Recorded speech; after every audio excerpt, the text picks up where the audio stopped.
അപ്പോൾ രാവിലത്തെ പണി എന്തെന്ന് കണ്ടോ? അതെ, കട്ടൻ ബോർഡ് എടുത്ത് വെച്ചിട്ടുണ്ട്.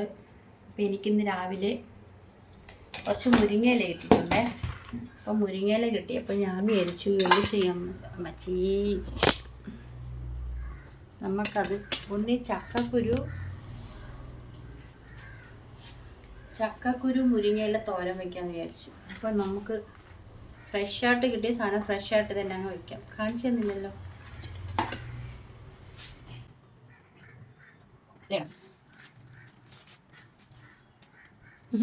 അയ്യോ അയ്യോ, നമുക്ക് അരിഞ്ഞിട്ട് കറി വെക്കാം. രാവിലത്തെ പണിയെന്ന് വെച്ചാൽ രാവിലെ എനിക്ക് അടുക്കള കയറി അടുക്കളയൊക്കെ ഒന്ന് തുറച്ച് വൃത്തിയാക്കി കഴിക്കെല്ലാം കാര്യം പാത്രമൊക്കെ കഴുകി വൃത്തി ഇതാക്കി വെച്ചിട്ടാണ് ഇന്ന് ഞാൻ ഹോസ്പിറ്റലിൽ പോകുന്നില്ല. അപ്പോൾ ഇന്ന് എനിക്ക് വേറെ കുറച്ച് കാര്യം വന്നിട്ടുണ്ട്. ഇന്ന് രാത്രി നല്ല മഴ പെയ്ത് ചെടിക്കൊക്കെ വെള്ളം കിട്ടി. ഇങ്ങനെ ഞെട്ട് വെച്ചിട്ട് ഇങ്ങനെ അരിഞ്ഞെടുത്തിട്ട് കഴിയുമ്പോൾ എൻ്റെ തണ്ട് മൊത്തം വെള്ളം. ഒരു വട്ടം കൂടി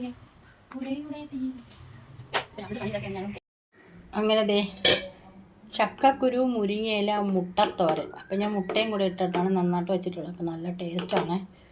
അപ്പം ഇതൊന്ന് ചെയ്ത് നോക്കുക കേട്ടോ. സാധാരണ ചക്കക്കുരു മുരിങ്ങയിലയും കൂടെ ആകുമ്പോഴത്തേക്കും നല്ല കൊള്ളാം. അപ്പം ഇതേ കണ്ടോ.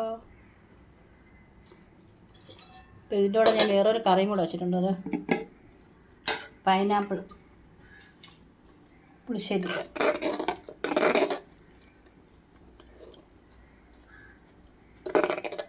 സൂപ്പറാണ്.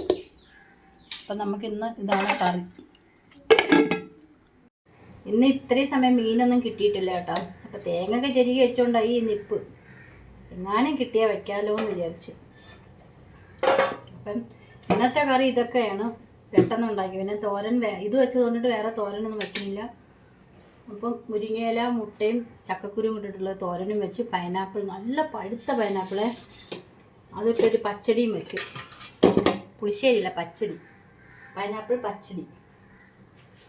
ഇപ്പം കൂട്ടുകാരെ എൻ്റെ രാവിലത്തെ പണിയെല്ലാം കഴിഞ്ഞു കേട്ടോ. പിന്നെ എനിക്ക് എവിടെയെങ്കിലുമൊക്കെ പോകണമെന്നൊക്കെ തോന്നണം. കാരണം ചുമ്മാതല്ല കേട്ടോ, അക്ഷയയിൽ പോകണം. 25-ാം തീയതിക്ക് മുമ്പേ എല്ലാം ശരിയായി കൊടുക്കണം. നമ്മളെയൊക്കെ ഒരു ഗതിയുടെ സർട്ടിഫിക്കറ്റിന് വേണ്ടിയിട്ട്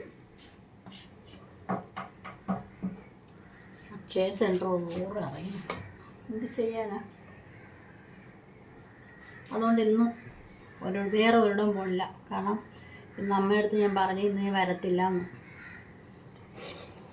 അപ്പം അമ്മ ഇന്ന് അവിടെ നിന്ന് ചിലപ്പോൾ ഊണ് വാച്ച് കഴിക്കും, ഇല്ലെന്നുണ്ടെങ്കിൽ കഞ്ഞി വാച്ച് കുടിക്കും. പുള്ളിക്കാരത്തി ഊണ് വാച്ച് കഴിക്കാനാണ് ചാൻസ്. കാരണം ഉച്ചയ്ക്ക് ചോറ് കഴിച്ച് ശീലിച്ചു പോയി. അവിടെ കിടന്ന് അമ്മച്ചിമാർ വിൽക്കുന്നത് അങ്ങനെയാണ്. ചില ആൾക്കാർ മാത്രമേ ഉള്ളൂ കഞ്ഞി വാങ്ങിച്ച് കുടിക്കുന്നത്. അമ്മ ഉച്ചയ്ക്ക് ചോറ് കഴിക്കും, രാത്രി കഞ്ഞി കുടിക്കും. അപ്പം ഇത്രയേ ഉള്ളൂ കേട്ടോ. കഴിക്കണമെന്നും കാണിക്കണില്ല. എപ്പോഴെന്തോന്ന് കാണിക്കണം. ഒരു കുഞ്ഞു വീഡിയോ. ഇതിൻ്റെ ഇടയ്ക്ക് കുറേ കാര്യങ്ങളൊക്കെ ഇതിൽ കൂടി കണ്ട് നമ്മൾ അന്നും എടുത്തിരുന്നില്ല. നമുക്ക് അതിൻ്റെ ആവശ്യമൊന്നുമില്ല. എന്തിനാണ് വെറുതെ വല്ലവരെയും വായിരിക്കണൊക്കെ തേക്കണം. ഒരു കുഞ്ഞു വീഡിയോ മതി.